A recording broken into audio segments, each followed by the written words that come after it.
খুশি হয়ে আল্লাহ বলছেন, হে জাকারিয়া, আমি তোমার দোয়া কবুল করলাম। আমি তোমাকে তো সন্তান দিলাম, তোমার সন্তানের এমন একটা নাম আমি নির্বাচন করে দিলাম যে নাম কোনো দিন কারো ওই সময় রাখা হয়নি। জাকারিয়া আলাইহিস সালাতু ওয়াস সালামের দোয়া কবুল করলেন, একজন ছেলে দিলেন। সেই ছেলের নাম হচ্ছে হযরতে ইয়াহইয়া আলাইহিস সালাতু ওয়াস সালাম। আজকের আলোচ্য বিষয় দোয়া করার সুন্নতি পদ্ধতি। গত জুমায় আলোচনা করছিলাম দোয়া কবুলের শর্ত। আমাদের দোয়া কবুল হয় না কেন, কিভাবে দোয়া করতে হয়, কি নিয়মে দোয়া করতে হয়, বিষয়টি আজকে আমার জ্ঞানের আলোকে চেষ্টা করব স্পষ্ট করার। আল্লাহ সুবহানাহু ওয়া তাআলা আমাকে সেই কথাগুলো বলার তৌফিক দান করো, আল্লাহুম্মা আমিন। আমাদের সবাইকে ধৈর্য মনোযোগ দিয়ে শোনার ও বোঝার তৌফিক দান করো, আল্লাহুম্মা আমিন। আমি যে কথাগুলো বলছি বা বলবো, এই কথাগুলো আল্লাহ সুবহানাহু ওয়া তাআলা যে বাহিনী রেখেছেন রেকর্ড করার জন্য, কিরামান কাতিবিন, তারা তো রেকর্ড করছেই। এছাড়া প্রত্যেক ব্যক্তির কাছে দুজন করে ফেরেশতা আছে, ডানে বামে, তারা তো লিখছে। এটা বুঝতে আরো সহজ হয়েছে, তা হচ্ছে আমরা যেগুলো বলি সেগুলো রেকর্ড করা যায়। যা আমাদের হাতে যে মোবাইল ফোন আছে, বাটন ফোন থাকলেও করা যায়, টাচ ফোন থাকলেও করা যায়। তো আমি যা বলবো হুবহু তাই বলবে। আমি যদি কোনো সময় অস্বীকার করি যে আমি এই মাসালা বলিনি, এই ফতোয়া দেইনি, আমার সামনে যে রেকর্ড হচ্ছে এই বক্তব্য সারা দেশের মানুষ শুনবে বা শুনছে, যদি ভুল হয় তাহলে আমার কাছে মেসেজ আসবে বা আমার পাল্টা কোনো একটা বক্তব্য আসবে। বোঝার জন্য খুব সহজ। আল্লাহ সুবহানাহু ওয়া তাআলা মানব জাতিকে ভালো মন্দ দুইটি পথ দেখিয়ে দিয়েছেন। যে যা করবে তার সব কিছুই বিচারের মাঠে ওপেন করা হবে। কেউ যদি বিন্দু পরিমাণ ভালো কাজ করে সেটাও স্পষ্ট হয়ে যাবে, বিন্দু পরিমাণ যদি কেউ অন্যায় কাজ করে সেটাও প্রকাশ হয়ে যাবে। তাই কোনো কিছু বিচারের মাঠে লুকায়িত থাকবে না। সম্মানিত উপস্থিতি, ইবাদত করলেই হবে না, ইবাদত করতে হবে রাসূল সাল্লাল্লাহু আলাইহি ওয়াসাল্লামের পদ্ধতিতে। যে কোনো ইবাদত, যে কোনো আমল করতে হবে রাসূল সাল্লাল্লাহু আলাইহি ওয়াসাল্লামের পদ্ধতিতে। রাসূল সাল্লাল্লাহু আলাইহি ওয়াসাল্লামের পদ্ধতি বাদ দিয়ে মন গড়া পদ্ধতিতে ইবাদত করলে, নামাজ পড়লে, দোয়া করলে, হজ করলে, যাকাত দিলে ইত্যাদি আরও কিছু কাজ ইসলামী শরিয়া, সেগুলো ভুল হয়ে যাবে। আর মন গড়া কিছু করতে গেলেই সেটা হবে সুন্নাহ বিরোধী, সেটা হবে বিদআত। সম্মানিত উপস্থিতি, আমি আপনাদের সামনে স্পষ্ট করতে চাই যে দোয়া করার সুন্নতি পদ্ধতি কি। রাসূল সাল্লাল্লাহু আলাইহি সাল্লাম কীভাবে দোয়া করতেন, রাসূল সাল্লাল্লাহু আলাইহি সাল্লামের কাছে সাহাবায়ে কেরাম দোয়া চাইলে কিভাবে দোয়া করতেন, কোনো অসুস্থ ব্যক্তি অসুস্থতায় ভুগলে তার পক্ষ থেকে কেউ মসজিদে এসে যদি বলতেন, দোয়া চাইতেন, রাসূল সাল্লাল্লাহু আলাইহি সাল্লাম কিভাবে দোয়া করতেন। দাফন করার পরে কবরের পাশে দাঁড়িয়ে রাসূল সাল্লাল্লাহু আলাইহি সাল্লাম কিভাবে দোয়া করতেন তা সব আমাদের কাছে স্পষ্ট হয়ে আছে। এখন যদি আমরা সেগুলো না জানি তাহলে আমরা বিভ্রান্ত হয়ে যাব, ভুল পথে চলে যাব। আমরা ভুল পথে চলছি। আল্লাহ আমাদের বুঝার সঠিক সমঝ দান করুন। আল্লাহুম্মা আমিন। সম্মানিত উপস্থিতি, আমরা গত জুমায় আলোচনা শুনেছি। দোয়া কবুলের শর্ত পদ্ধতি নিয়ে অনেক কথা বলেছি। দোয়া সবচাইতে বড় দোয়া হচ্ছে সালাত। সবচাইতে বড় দোয়া হচ্ছে সালাত। এ বিষয়ে গত জুমায় কথা বলেছি। সফরে গিয়ে রাসূল সাল্লাল্লাহু আলাইহি সাল্লাম দোয়া করেছেন, সাহাবায়ে কেরাম দোয়া করেছেন। দান সাদকা করার পরে দোয়া করেছেন।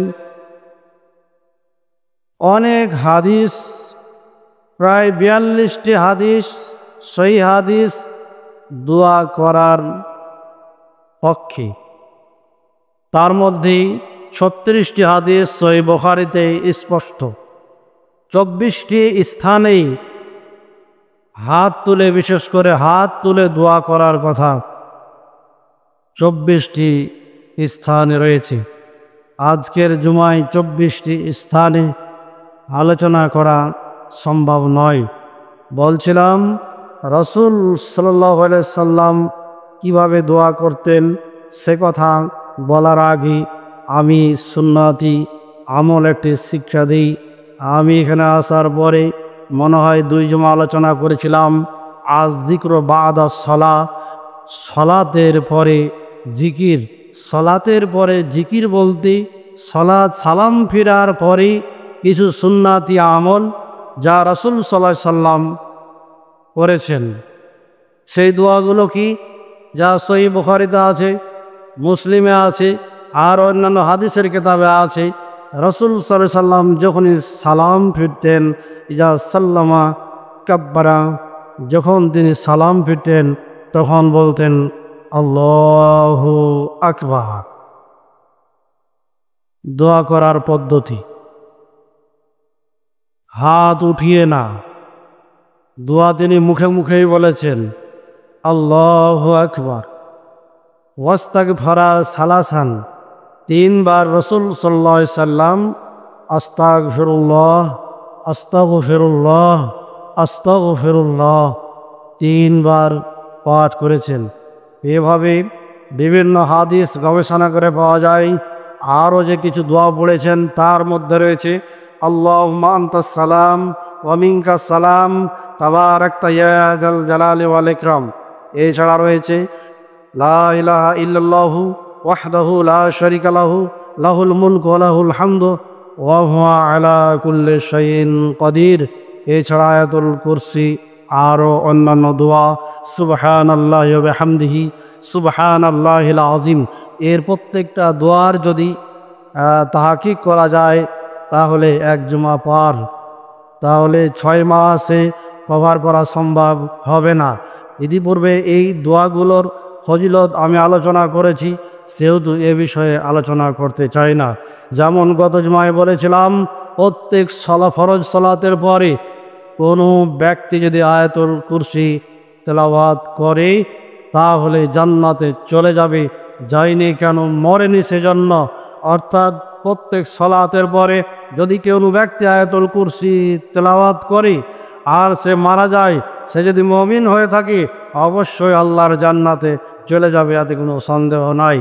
এছাড়া সহিহ মুসলিমের আরও হাদিসে আছে, রাসূল সাল্লাল্লাহু আলাইহি সাল্লাম বলেছেন, যে ব্যক্তি প্রত্যেক ফরজ সালাতের পরে 33 বার সুবহানাল্লাহ, 33 বার আলহামদুলিল্লাহ, 33 বার আল্লাহু আকবার অথবা 34 বার আল্লাহু আকবার বলেই 100 পূর্ণ করবে, অথবা কালেমায়ে তাওহীদ যা বললাম একটু আগে, লা ইলাহা ইল্লাল্লাহু ওয়াহদাহু লা শারীকা লাহু লাহুল মুলকু ওয়া লাহুল হামদু ওয়া হুয়া আলা কুল্লি শাইইন কাদির।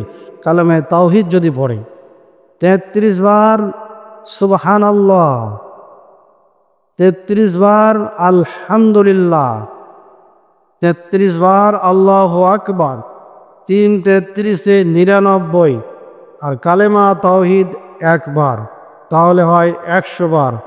রাসূল সাল্লাল্লাহু আলাইহি সাল্লাম বলেন, যদি সমুদ্রের ফেনারাশি পরিমাণ পাপ হয়, সমুদ্রের ফেনারাশি পরিমাণ পাপ হয়, তাহলেও তার সেই গুনাহগুলোকে ক্ষমা করে দেওয়া হবে। সুবহানাল্লাহ। হাদিসটি সহিহ মুসলিম শরীফে আছে। আমি এ কথা বোঝাতে গিয়ে বলি, সমুদ্রে অনেক পানি রয়েছে, অনেক পানি রয়েছে যা আমাদের মাপ করা সম্ভব নয়। সেই পানি ঢেউ শুরু হয়, ঢেউ শুরু হয়, যখন ঢেউ শুরু হয় দেখবেন নৌকা চলছে, এই নৌকা চলতে চলতে দেখা যায় এই পানিগুলো বাতাসের সাহায্যে ঢেউ উঠতে উঠতে মনে হয় আধ হাত অথবা 1 হাত উপরে উঠে নৌকার ভিতরে হয়তো বা পানি ঢুকে যাবে। তাহলে স্বাভাবিক পানির গতি হচ্ছে এই লাঠিটা, লেভেল দেখে লাঠিটা, তারপরে ঢেউ হলো, ঢেউয়ের কারণে এই বড় অংশটা ঢেউ, এরপরে এই ঢেউ থেকেই সৃষ্টি হয় ফেনারাশি। এই ফেনা হয়তো বা আরও 1 হাত উপরে হতে পারে। তাহলে উপরে পানি, এই পানির এটা স্বাভাবিক সাগরের পানি, নিচে সব পানি আর পানি, কত পানি আছে আল্লাহ ভালো জানে, আমরা জানি না। এটা হচ্ছে ঢেউ, এরপরে হচ্ছে ফেনা। এই পানিগুলো ঢেউ সমপরিমাণ, ফেনা সমপরিমাণ, যদি তার পাপ হয় তাহলে ক্ষমা করে দেওয়া হবে, ক্ষমা করে দেওয়া হবে। হাদিসটি সহিহ মুসলিম শরীফে আছে। সুবহানাল্লাহ। দোয়া করার সুন্নাতি পদ্ধতি, রাসূল সাল্লাল্লাহু আলাইহি সাল্লাম ফরজ সালাতের পরে এই দোয়াগুলো বসে বসে পড়তেন, এগুলো প্রমাণ পাওয়া যায়। কিন্তু রাসূল সাল্লাল্লাহু আলাইহি সাল্লাম হাত উঠিয়ে এইভাবে দোয়া করেছেন, একাই করেছেন, সাহাবীরাকে নিয়ে সম্মিলিতভাবে করেছেন, এ মর্মে একটিও হাদিস পাওয়া যায় না, একটিও হাদিস পাওয়া যায় না, সহিহ পাওয়া যায় না, জয়ীফ পাওয়া যায় না, জালও আছে কিনা এতে সন্দেহ আছে। সম্মানিত উপস্থিতি, আমরা বুঝতে পারলাম এইভাবে রাসূল সাল্লাল্লাহু আলাইহি সাল্লাম যে জিকিরগুলো করেছেন, করার পরে এখন আপনি যদি মনে করেন যে আমি বড় মুসিবতে আছি, আমি বড় বিপদে আছি, তাহলে এখন আপনি পার্সোনালভাবে, ব্যক্তিগতভাবে হাত দুখানা আল্লাহর কাছে উঠে বলেন, আল্লাহ আমার এই সমস্যা, আল্লাহ আমি এই বিপদে আছি। এখন আপনি আল্লাহকে বলেন। যদি এভাবে বলেন, মুখকে সামনে করি, 2 হাত জোড়া লাগাইতে হয় এমনটি না, 2 হাতখানা সামনে এইভাবে। আর যদি বলেন এক্ষুনি দাও আল্লাহ, আরও ওপরে একটু উঠাইবেন যে আল্লাহ আমার খুব দরকার। রাসূল সাল্লাল্লাহু আলাইহি সাল্লাম বলেছেন, হাদিসটি সহিহ বুখারীতে আছে, যদি তোমাদের একটা জুতার ফিতা ছিঁড়ে যায়, সেটারও প্রয়োজন হয়, তাহলে আল্লাহ সুবহানাহু ওয়া তাআলার কাছে চাও। তার মানে জুতার ফিতা চাইতে বলেনি, আপনার ছোট্ট ছোট্ট ক্ষুদ্র ক্ষুদ্র আপনার জিনিসের দরকার, আপনি সেগুলো আল্লাহকে বলেন, আল্লাহ তুমি আমাকে দাও, অবশ্যই আল্লাহ তাআলা দিবেন, এতে কোনো সন্দেহ নাই। সম্মানিত উপস্থিতি, এবার আসুন হাত তুলে দোয়া করার পদ্ধতি। ফরজ সালাতের পরেই দোয়া করার পদ্ধতি শুনলেন, হাত তুলে দোয়া করার পদ্ধতি। রাসূল সাল্লাল্লাহু আলাইহি সাল্লাম খুতবা দিচ্ছেন, ইয়াখতুবু রাসূলুল্লাহ সাল্লাল্লাহু আলাইহি ওয়াসাল্লাম কায়মান, আল্লাহ রাসূল দাঁড়িয়ে খুতবা দিচ্ছেন। ফাদাখালা রাজুলুন মসজিদা, মসজিদে একজন ব্যক্তি এসে প্রবেশ করল, এসে বলল, হে আল্লাহর রাসূল, হালাকাতিল আমওয়াল ওয়া ইনকাতাতিস সাবুল, মাল ধন সম্পদগুলো সব ধ্বংস হয়ে গেল, রাস্তাঘাটে চলা যায় না, অনাবৃষ্টি, এই খরার মৌসুমে আমরা ছাতা দিয়েও চলতে পারি না, খালি গায়েও থাকতে পারি না, ঘরে থাকা যায় না, বাইরের টিকা যায় না, পা দেওয়া যায় না, খালি পায়ে হাঁটা যায় না, এত সমস্যা। রাসূল সাল্লাল্লাহু আলাইহি সাল্লাম খুতবা দিচ্ছেন, এক ব্যক্তি মসজিদে এসে বলছেন, হে আল্লাহর রাসূল সাল্লাল্লাহু আলাইহি ওয়াসাল্লাম, আপনি বৃষ্টির জন্য দোয়া করেন। রাসূল সাল্লাল্লাহু আলাইহি সাল্লাম ফারাফা ইয়াদাইহি, রাসূলুল্লাহ সাল্লাল্লাহু আলাইহি সাল্লামা রাসূল সাল্লাল্লাহু আলাইহি সাল্লাম দু হাত উঠে আল্লাহর কাছে দোয়া করলেন। এত বৃষ্টি শুরু হয়ে গেল, এত বৃষ্টি শুরু হয়ে গেল, রাস্তাঘাট চলাচল করা যায় না। আগে যুগে দেখতাম যখন ছোট ছিলাম, এই তো কয়েক বছর হলো আপনার এই রাস্তাগুলো রোড হচ্ছে, কিন্তু কাদা, হাঁটা যায় না, এক হেঁটু মাজা পর্যন্ত পুঁতে যায়, গরু গাড়ি পুঁতে যায়, যাওয়া যায় না, এত পরিমাণে বৃষ্টি। এছাড়া বর্তমানে যেসব এলাকায় বন্যা হচ্ছে, রাস্তাঘাট বন্ধ, মাইক্রো চলে না, মোটর সাইকেল চলে না, বাস চলে না, ট্রেন চলে না, রাস্তাঘাট বন্ধ হয়ে যাচ্ছে, দোকানের মালগুলো সব ডুবে যাচ্ছে, পানির সাথে ভেসে চলে যাচ্ছে, মাছগুলো ভেসে চলে যাচ্ছে, গরুগুলো ভেসে চলে যাচ্ছে, ছাগলগুলো ভেসে চলে যাচ্ছে। ঠিক ওই সময় রাসূল সাল্লাল্লাহু আলাইহি সাল্লাম কি ওই ব্যক্তি বলছে, হে আল্লাহর রাসূল, হালাকাতিল আমওয়াল ওয়াইন কাতাতিস সুবুল, এত বৃষ্টি, বৃষ্টির কারণে রাস্তাঘাট বন্ধ হয়ে গেছে, বৃষ্টির কারণে সম্পদগুলো ধ্বংস হয়ে যাচ্ছে, আপনি বৃষ্টি বন্ধের জন্য দোয়া করুন। রাসূল সাল্লাল্লাহু আলাইহি সাল্লাম রফা ইয়াদাইহি, আল্লাহ রাসূল দু হাত উঠে দোয়া করলেন, বৃষ্টি বন্ধ হয়ে গেল। বুঝতে পারলাম আমরা? তাহলে বৃষ্টির জন্য দোয়া চেয়েছেন, তিনি হাত উঠিয়ে দোয়া করেছেন, সবাইকে নিয়ে করেন, একাই করেছেন। রফা ইয়াদাইহি, তিনি তার নিজের হাত দুখানা উঠিয়ে খুতবা চলাকালীন তিনি দোয়া করেছেন, বৃষ্টির জন্য দোয়া করেছেন, বৃষ্টি বন্ধের জন্য দোয়া করেছেন। এছাড়া সালাতুল ইস্তিসকা, বৃষ্টির চেয়ে খোলা মাঠে সাহাবা কেরামকে নিয়ে তিনি উল্টা হাতে দোয়া করেছেন, এই মর্মে সহিহ হাদিস পাওয়া যায়। তাহলে আমাদেরকে জানতে হবে দোয়া হাত তুলে কোন কোন স্থানে করতে হয়। সম্মানিত উপস্থিতি, একজন এসে বলছে, হাদিসটি সহিহ মুসলিমে আছে, হে আল্লাহর রাসূল, আমার পিতা অসুস্থ, দোয়া করুন। রাসূল সাল্লাল্লাহু আলাইহি সাল্লাম ওযু করলেন, সময়তে ওযু করেছেন, সময়তে ওযু করে 2 রাকাত সালাত আদায় করেছেন। এরপরে তিনি কেবলামুখী হয়েছেন, কেবলামুখী হয়ে তিনি তখন হাত দুখানা উঠেছেন, রফা ইয়াদাইহি, হাত দুখানা উঠিয়ে দোয়া করেছেন, হে আল্লাহ, অমুকের পিতা অসুস্থ, তুমি তাকে সুস্থ করে দাও। এছাড়া আপনি যখন রোগী দেখতে যাবেন, রোগী দেখতে যাওয়ার নিয়ম হলো, আপনি রোগীর মাথায় কপালে হাত দিয়ে বলবেন, আজহিবিল বাস রব্বান নাস অশরান্তা শাফি লা শিফা ইল্লা শিফাউকা শিফা আল্লাহ ইউগাদিরু সাকামা লা বাসা দুহুরুন ইনশা আল্লাহ। এভাবে তার মাথা কপালে হাত দিয়ে দোয়া পড়বেন, তাকে বলবেন কোনো সমস্যা নাই, ইনশাআল্লাহ আল্লাহ তাআলা ইচ্ছা করলে, চাইলে তুমি সুস্থ হয়ে যাবে। তাহলে রোগী দেখতে গেলে আপনি কপালে হাত দিয়ে দোয়া পড়বেন। কেউ যদি আপনার কাছে রোগীর জন্য দোয়া চায়, তাহলে আপনি একাই কেবলামুখী হয়ে হাত উঠিয়ে দোয়া করবেন। কেউ যদি রোগী দেখতে যায় সকালে, তাহলে তার জন্য 70,000 ফেরেশতা দোয়া করে, আল্লাহ তুমি তোমার এই গোলামকে ক্ষমা করে দাও, তার প্রতি তুমি তার মর্যাদা বাড়িয়ে দাও, তার সম্মান বাড়িয়ে দাও। সারা দিন তার জন্য দোয়া করে, ফেরেশতারা দোয়া করে। এইভাবে সে যখন সন্ধ্যার সময় রোগী দেখতে যায়, সারা রাত্রি ফেরেশতারা দোয়া করে, হে আল্লাহ তুমি তোমার ওই বান্দাকে ক্ষমা করে দাও, আল্লাহুম্মা গফির লাহু ওয়ারহামহু, হে আল্লাহ তুমি তাকে ক্ষমা করে দাও, তার প্রতি তুমি দয়া করো। এভাবে ফেরেশতারা ওই ব্যক্তির জন্য দোয়া করে। সম্মানিত উপস্থিতি, এছাড়া দান সাদকার পরই দোয়া করা যায়।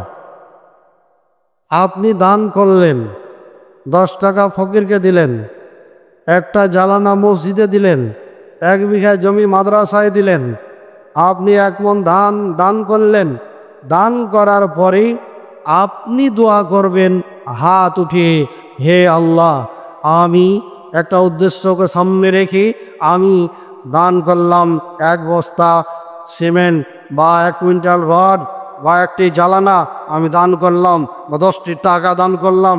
আমি বড় বিপদে আছি, আমি এ দান করলাম, এ দানকে কবুল করো, তুমি আমাকে এই বিপদ থেকে রক্ষা করো। তাহলে দান সৎকার পরে দোয়া করা যায়। কিভাবে? দোয়া মোনাজাত ব্যক্তিগত ব্যাপার, আপনি এভাবে হাত তুলে আল্লাহকে বলবেন। এছাড়া কবরে দাফন করার পরে, নতুন কবর দাফন করার পরে অথবা পুরাতন কবর হোক, আপনার বাবা মারা গেছে, আপনার মা মারা গেছে, ছেলে মেয়ে ভাই বোন আত্মীয় স্বজন কেউ মারা গেছে, আপনি তার জন্য দোয়া করবেন। কিভাবে? কবরের পাশে দাঁড়িয়ে যাবেন, কবরকে সামনে রেখে আমরা অনেক সময় দোয়া করি যে ঘেরো কবরটাকে, ঘেরো। ঘেরা কথা নাই, ঘেরা ঘেরে কোনো হিসাব নাই, কবরকে সামনে করার প্রয়োজন নাই। আপনি যেখানে কবরস্থানে যেখানে দাঁড়িয়ে থাকবেন, কোনো প্রয়োজনে হয়তো জায়গা পরিবর্তন করলেন, কিন্তু কবর ঘেরার উদ্দেশ্যে আপনাকে কবর সামনে যেতে হবে এটা না। আপনি যেখানে যেভাবে দাঁড়িয়ে আছেন সেভাবে করেন। আপনি প্রয়োজনে কেবলামুখী হয়ে যান, কেবলামুখী হয়ে হাত দুখানা উঠিয়ে দেন। হাত দুখানা উঠি আল্লাহকে বলেন, হে আল্লাহ, আমার আব্বা খুব ভালো মানুষ ছিল, আমার মা খুব ভালো মানুষ ছিল, আমার ভাই খুব ভালো মানুষ ছিল। ভুল ভ্রান্তি মানুষ হিসাবে হতে পারে। আল্লাহ, বাংলাতে বলেন আপনি, হে আল্লাহ, তুমি আমার আব্বাকে ক্ষমা করে দাও, তুমি আমার আম্মাকে ক্ষমা করে দাও, আমার কলেজার টুকরা ছেলে মেয়েকে তুমি ক্ষমা করে দাও, আমার ভাইকে তুমি ক্ষমা করে দাও। দোয়া হচ্ছে ব্যক্তিগত ব্যাপার। আপনি কবরের পাশে দাঁড়িয়ে 2 হাত তুলে আল্লাহর কাছে দোয়া করবেন, ইনশাআল্লাহ আল্লাহ সুবহানাহু ওয়া তাআলা আপনার দোয়া কবুল করবেন। সম্মানিত উপস্থিতি, এছাড়া সফর অবস্থায়, সফরে গেছেন 10 জন 20 জন 100 জন সংঘবদ্ধভাবে সফরে গেছেন, সফরে গিয়েও ইমাম প্রচালিত সবাই মিলে একসাথে দোয়া করার বিধান নাই। সুন্নাতি পদ্ধতি হলো একা একাই যার যা প্রয়োজন, সফরে গিয়ে সফরে আপনি একাই 2 হাতখানা উঠে আল্লাহকে বলবেন, আল্লাহ, তুমি আমার দোয়া কবুল করো, আমি বড় মুসিবতে আছি, আমি বড় বিপদে আছি। আপনি সফরে গিয়েও একা একাই হাত তুলে আল্লাহকে বলবেন। গত জুমায় সফরের কথা বলতে গিয়ে বলেছিলাম যে মুসাফিরের খাদ্য হারাম, পানীয় হারাম, পোশাকও হারাম, রক্ত মাংস সব কিছু হারাম। কিভাবে মুসাফিরের দোয়া কবুল হবে? সফর অবস্থায় মুসাফির রফা ইয়াদাইহি ইলা সামায়ে, আকাশের দিকে হাত দুখানা উঠায়া বলছে, রব্বি রব্বি রব্বি রব্বি, আল্লাহ, তোমাকে ডাকছি, তো আমি বড় বিপদী, তুমি আমাকে সাহায্য করো, তুমি আমাকে সাহায্য করো। প্রমাণ হয় এই হাদিসগুলো থেকে সফরে গিয়েও একাকী দোয়া করা যায়, হাত তুলে, সম্মিলিত নয়।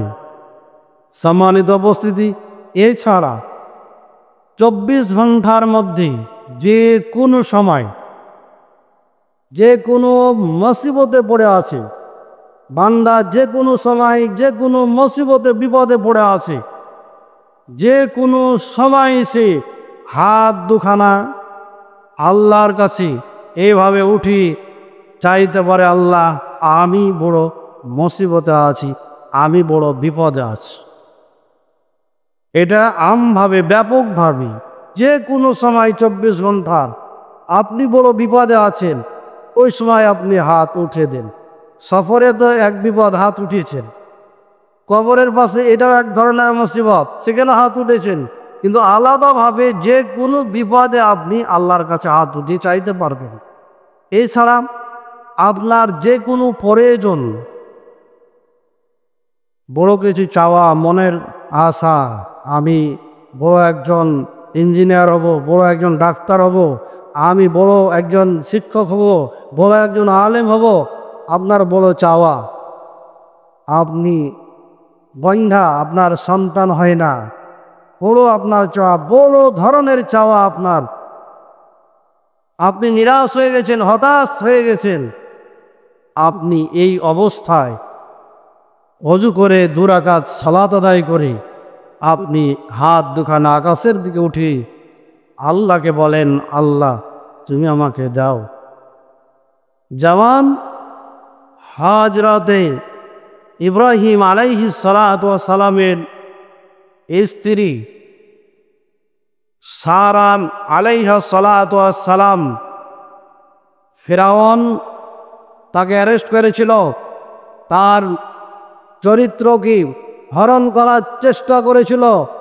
ওই সময় হজরতে সারা আলাইহা সালাতু ওয়াস সালাম তিনি অজু করে 2 রাকাত সালাত আদায় করে আল্লাহকে বলেছিলেন, হাত উঠে আল্লাহর কাছে বলেছিলেন, আল্লাহ তুমি তো জানো আমি কে, আমি কেমন, তুমি জানো। যদি আমি তোমারই গোলাম হই, তোমারই বান্দি হই, তাহলে তুমি তো জানো যে স্বামী ছাড়া কেউ আমাকে স্পর্শ করেনি। তুমি তো ভালো করে জানো, তুমি আজকে আমি যে বড় বিপদে পড়েছি, আমাকে রক্ষা করো। ওই ফিরআউনের শরীর হাত পা বাস হয়ে গেল, কাজ করে না, প্যারালাইসিসের মতো হয়ে গেল। সারাকে বললাম, আমার ভুল হয়েছে, তুমি আমার জন্য দোয়া করো। আমি কথা দিচ্ছি আমি তোমার চরিত্র হরণ করব না, আমি তোমার ইজ্জত নষ্ট করব না, তোমাকে কথা দিচ্ছি, তুমি আল্লাহর কাছে দোয়া করো। সারা আলাইহা সালাতু ওয়াস সালাম আল্লাহর কাছে দোয়া করলেন, আল্লাহ সুবহানাহু ওয়া তাআলা দোয়া কবুল করলেন। ফিরআউন সুস্থ হয়ে গেল।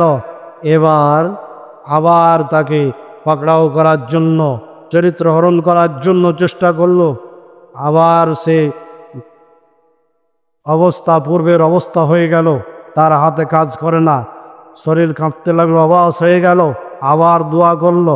এইভাবে কয়েকবার করার পরে তাকে ছেড়ে দিল। অনেক বড় ঘটনা আছে। যা হোক, হজরতে জাকারিয়া আলাইহিস সালাতু ওয়াস সালাম একদিন মারিয়াম আলাইহিস সালাতু ওয়াস সালামের মেহরাবে প্রবেশ করলেন। দেখলেন সেখানে অমৌসুমি অসংখ্য ফল, সেখানে ওরকমারি ফল আর ফল। জিজ্ঞাসা করলেন, মারিয়াম আন্নালাকে হাজা, এইগুলো কোথা থেকে পেয়েছ, কি কে দিয়েছে তোমাকে?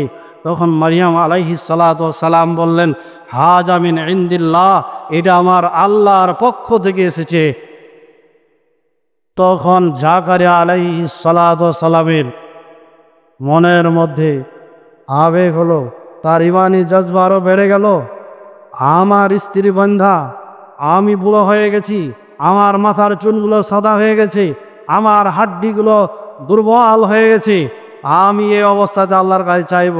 আমার কোনো ছেলে সন্তান নাই, কে আমার এই নবুয়তের ওয়ারিস হবে? কেউ তো নাই, কেউ তো নাই। সেই জন্য তিনি মেহরাবে ঢুকে আল্লাহ সুবহানাহু ওয়া তাআলার কাছে দোয়া করছেন।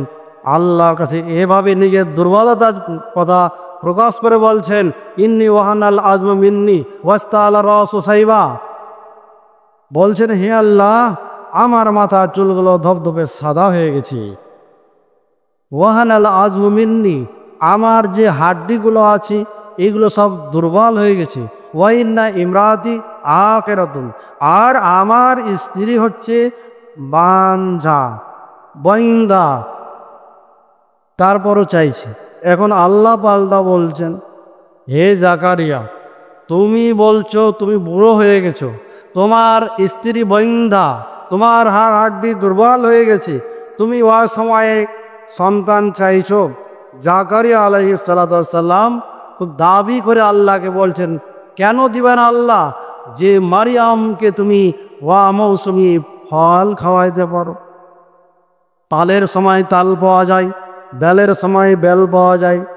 এখন বলবেন 12 মাসই পাওয়া যায়, ফ্রিজ থাকার কারণে পাওয়া যায়।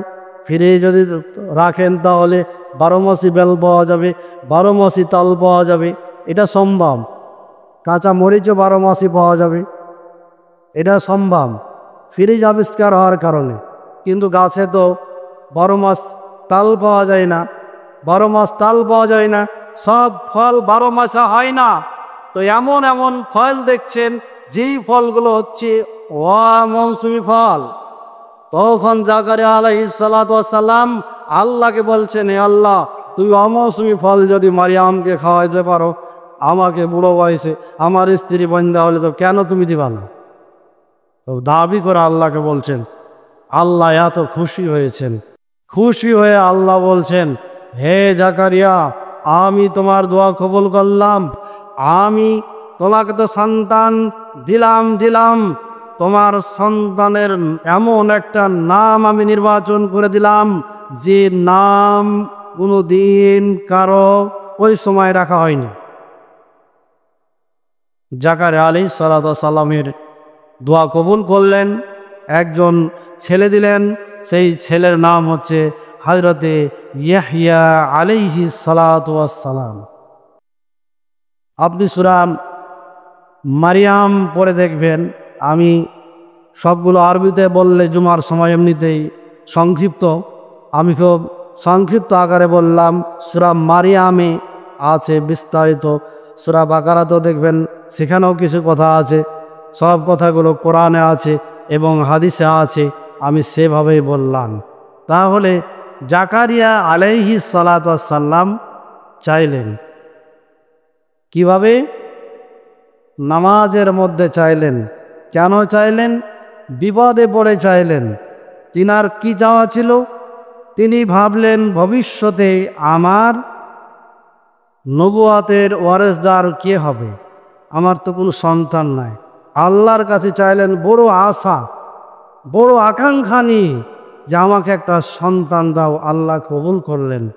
এরকম যদি আপনার জীবনে বড় কোনো আশা থাকে, যেটা শরীয়ত সম্মত, চাইলে কোনো অসুবিধা নাই, যেটা শরীয়ত সম্মত, আল্লাহ দিতে পারে। আল্লাহ আদম আলাইহিস সালাতু ওয়াস সালামকে বাপ মা ছাড়াই দিয়েছেন।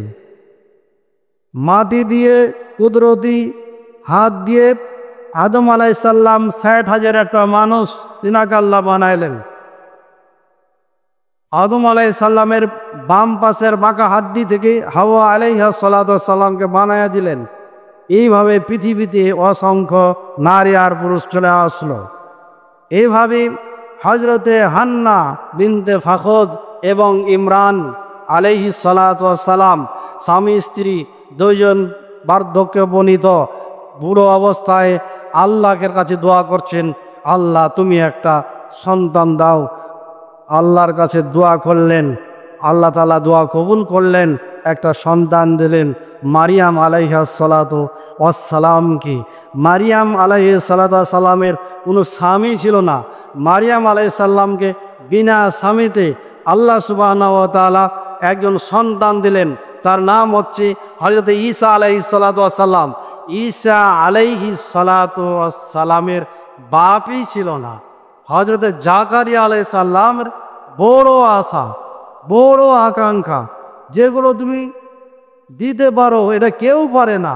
স্ত্রী বন্ধা হলে তুমি দিতে পারো, বাপ ছাড়াও দিতে পারো, বাপ মা ছাড়াও দিতে পারো। আমার বড় আশা, বড় চাহিদা, বড় আবেদন, তোমার কাছে দাবি আমাকে দিতেই হবে। অবশ্যই আল্লাহ তাআলা দিবেন। এই বড় আশা নিয়ে আপনি দুহাত উঠিয়ে আল্লাহকে বলবেন। একা একাই, দলবদ্ধ হবে না, একা একাই আল্লাহকে বলবেন। ইনশাল্লাহ আল্লাহ তাআলা কবুল করবেন। এছাড়া যুদ্ধের ময়দানে মুসলিম শাসক কোথাও শূন্য পাঠিয়ে দিয়েছেন। মুসলিম শাসক, ইসলামী রাষ্ট্র মুসলিম শাসক পাঠিয়ে দিয়েছেন মুজাহিদকে, মুজাহিদদেরকে পাঠিয়ে দিয়েছেন, যাও ওই এলাকায় আক্রমণ করতে হবে।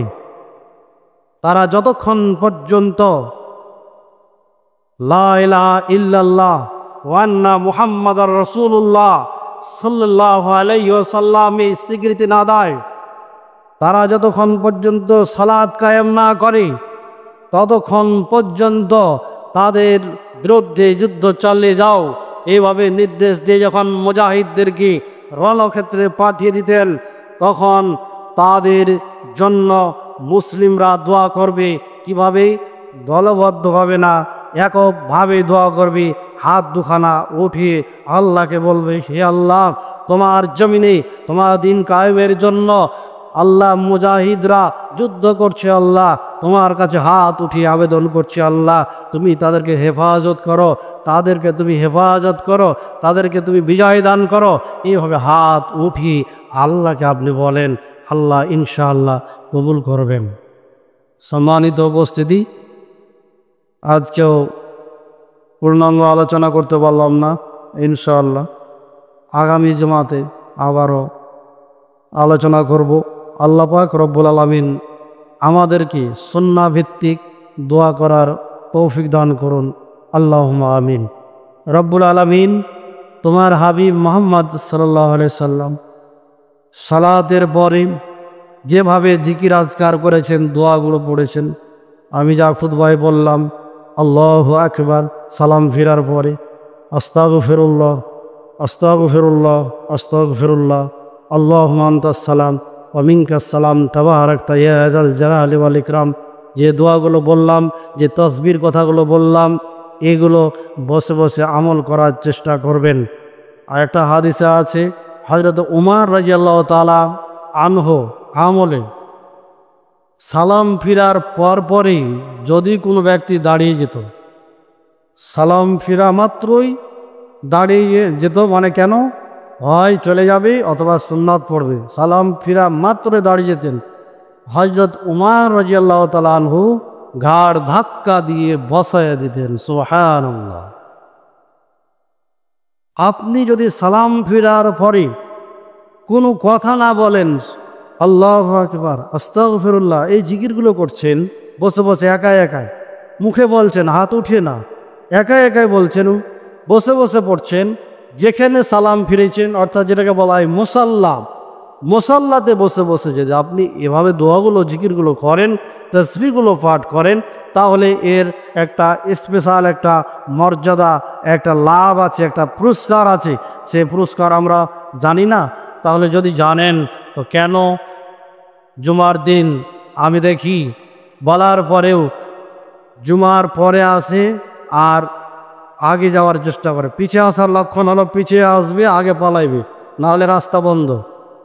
তো এই নিয়মটা কেন করেন? কয়দিনের এই পৃথিবী, কবরে চলে যেতে হবে। কেউ আপনার জন্য, আপনার স্ত্রী, আপনার ছেলে মেয়ে, মা বাবা, বিচারের মাঠে যদি একটা নেকি আপনার কমে যায় আর বলেন, মা গো 10 মাস 10 দিন গর্ভে ধারণ করেছো মা, তুমি নিজে না খেয়ে মা তুমি আমাকে খাওয়াইছো মা, তুমি সেই প্রসাব ভিজা ক্যাথায় ভিজা কাপড়ে তুমি শুয়ে থেকেছো মা, আর তুমি আমাকে কত ভালোবাসতো মা, কত ভালোবাসো আমার প্রতি, তুমি আমাকে সেই পেশাবে ঠান্ডা লাগবে সেজন্য তুমি আমার গরম বুকের ওপরে আমাকে নিয়ে রাত্রি কাটাইছো মা, মা তুমি নিজে না খেয়ে আমাকে খাওয়াইছো মা, আমি আজকে একটা নেকির জন্য আমি বাধাগ্রস্ত হয়ে গেছি মা, তুমি একটা নেকিগুলো দাও। সেই মা, মায়ের মতো আপনজন এই পৃথিবীতে নাই, মায়ের মতো আপনজন এই পৃথিবীতে নাই। মা সবচাইতে আপন, ভাই আপন, ছেলে মেয়ে আপন, তারপরও সবচাইতে আপন মা। মা বলবে, সুকান সুকান দূর হয়ে যা, হতভাগা দূর হয়ে যাও, আমি তোরে চিনি না। একটা নেকির দরকার নাই আপনার। আপনি কেন সালাম ফিরা হলেই ইমাম যেমনি সালাম ফিরে তেমনি আপনি পালিয়ে যান? যে কথা বলছিলাম, যদি সালাম ফিরার পরে মুসল্লায় আপনি বসে থাকেন, তাহলে আপনার জন্য রহমতের ফেরেশতারা, অসংখ্য গণিত ফেরেশতারা আপনার জন্য দোয়া করে। কত ফেরেশতা আছে এটা বলে বোঝাইতে পারবো না। বাইতুল মামুর আছে, 6ষ্ঠ আকাশে ফেরেশতাদের মসজিদ। পৃথিবীর সূচনা লগ্ন থেকে জানা মতে যেটা আমি পেয়েছি, পৃথিবীর শুরু থেকে কিয়ামত পর্যন্ত প্রতি মুহূর্তে 70,000 ফেরেশতা ঢুকে সেই বাইতুল মামুর ফেরেশতাদের মসজিদে। একজন ফেরেশতা তার জীবনে একবার 2 রাকাত সালাত আদায় করার সুযোগ পাবে, কিয়ামত পর্যন্ত আর হবে না তার। ফেরেশতা আছে কত? ফেরেশতারা দোয়া করে, মুসাল্লা যদি আপনি একটু সময় দেন না কেন, একটু দেন সময়, 5 মিনিট 3 মিনিট সময় দেন, আপনার জন্য দোয়া করবে। আল্লাহুম্মা গফির লাহু ওয়ারহামহু ওয়াফু আনহু ওয়াকরিম নুজুলাহু। হে আল্লাহ তুমি তাকে ক্ষমা করে দাও, হে আল্লাহ তুমি তার প্রতি দয়া করো, হে আল্লাহ তুমি তাকে ক্ষমা করে দাও, হে আল্লাহ তুমি তাকে দয়া করো, হে আল্লাহ তুমি তার সম্মান বাড়িয়ে দাও। দোয়া করতে থাক যতক্ষণ আপনি বসে থাকবেন। 5 মিনিট যদি বসে থাকেন, 5 মিনিট আপনার জন্য দোয়া করবে। 10 মিনিট যদি বসে থাকেন, 10 মিনিট। 1 ঘন্টা যদি বসে বসে দোয়া পড়েন, জিকির আজকার করেন, 1 ঘন্টা পর্যন্ত ওই রহমতের অসংখ্য ফেরেশতারা আপনার জন্য দোয়া করবে। তাই আমি বলি, খবরদার, সাবধান সাবধান। আপনি মসজিদে এসে তাড়াহুড়া এত করিয়েন না। আপনি যখন টেলিভিশন দেখেন, সিনেমা দেখেন, আপনি যখন নাটক দেখেন, তখন তো তাড়াহুড়া করেন না। মজার জায়গাটাতে যখন আসে তখন শেষ হয়ে যায়, কারেন্ট পালিয়ে আলো, অযথা বিরক্ত বোধ করেন। কিন্তু আপনার খুতবা যখন লম্বা হয়ে যায়, আর সুন্নাত একটু পড়তে হবে, জিকির আজকার করতে হবে, এইটুকুর সময়ে যে আপনাকে বিরক্তি বোধ লাগে, আল্লাহ তুমি আমাদের সবাইকে কবুল করো। আল্লাহুম্মা আমিন।